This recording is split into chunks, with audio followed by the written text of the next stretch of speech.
This month, we're taking a look at Doom, or more specifically, the games created by John Romero and John Carmack that made Doom possible. We'll hardly be looking at Doom at all, to be honest. In we pop!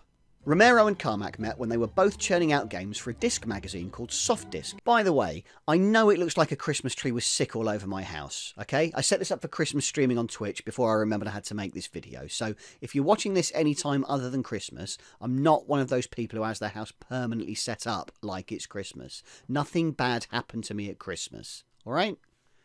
Right. Romero and Carmack met when they were both churning out games for a disc magazine called Soft Disc, which was a disc of Apple II software people subscribed to receive each month before the internet was a thing. That's right, young people.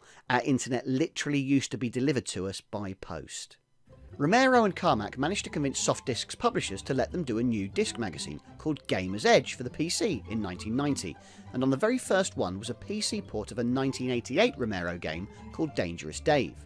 At the time, platform games on PC tended to switch from screen to screen like this, rather than scroll, for the simple reason that no one had worked out how to do that yet. Carmack was determined to solve the problem, and pulled an all-nighter with a colleague to do just that. He was successful, but rather than create an original game, he chose to make a copy of the recently released Super Mario Bros. 3. As you can see, it's impossible to tell which one's which, but trust me, one of these is footage from the cloned version. If you look really closely, you'll see that in one of them, instead of Mario, they've replaced him with Dangerous Dave, and so they christened their version Dangerous Dave in copyright infringement. Off the back of this, they did actually try to sell a PC conversion of Mario 3 to Nintendo, but Nintendo declined, presumably on the basis that the PC version looks shit. I'm being glib. Whilst it's not identical, what's important is that they'd cracked scrolling on the PC and they didn't waste any time using it in as many games as possible, most famously as the hugely successful Commander Keen series. While most of the team cracked on with Keen sequels and other games using Carmack's 2D engine, Carmack set to work on his next challenge, 3D. He'd actually already dabbled in 3D with his Dark Designs trilogy, but the 3D window was tiny, the game was slow and the frame rate virtually non-existent. To get things running full screen for his first prototype, Hovertank 3D, he had to make several compromises. Firstly, he only drew walls, rather than bothering with non-essentials like roofs and floors. That makes me sound like an estate agent, doesn't it? It hasn't got a roof. It's got lovely walls though, and it is very near the train station. He also used 2D scalable sprites for the in-game characters, rather than tying up the processor with rendering 3D models. But he didn't skimp on the voice acting. Some things need to be done right. Anyway, Carmack had done it. And in the same way people had been wowed by Commander Keen's 2D side-scrolling, they got really excited about the speed and frame rate of this new 3D engine. Other companies had been making progress too though. A previous colleague of Romero's had begun work on a new Ultima game, Ultima Underworld, the Stygian Abyss. No idea if I pronounced that right. And they'd found a way to apply wallpaper-like textures to polygons like the in-game walls, rather than being single colour as they'd been in Hovertank. Texture mapping, as we know it today. But, as you can see, they were still achieving this by showing the 3D environment in a small window, like Carmack had done in Dark Designs. Carmack set to work on improving the Hovertank engine, and the result was Catacomb 3D. Hovertank and Catacomb, it doesn't matter.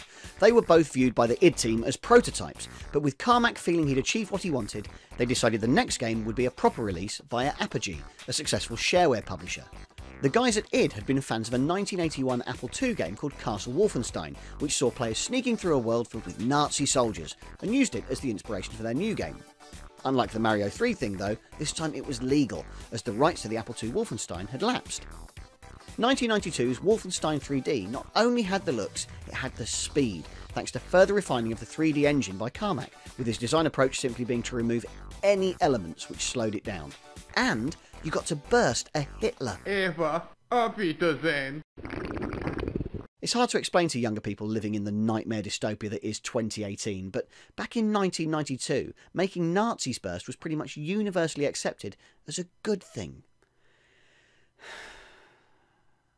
Id's first royalty check after the release of Wolfenstein 3D was $100,000, so the team set to work on a new full retail version of Wolfenstein 3D known as Spear of Destiny, which left Carmack free to develop his engine even more. This time, he managed to introduce curved walls rather than everything being at right angles, varied heights, even future tech features like stairs. Starting to sound like that estate agent again.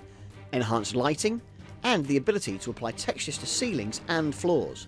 These might not seem like a big deal, but all this stuff had previously been avoided with Wolfenstein to maintain the game's fast pace, though I appreciate it's hard to get too excited about the idea of virtual carpet.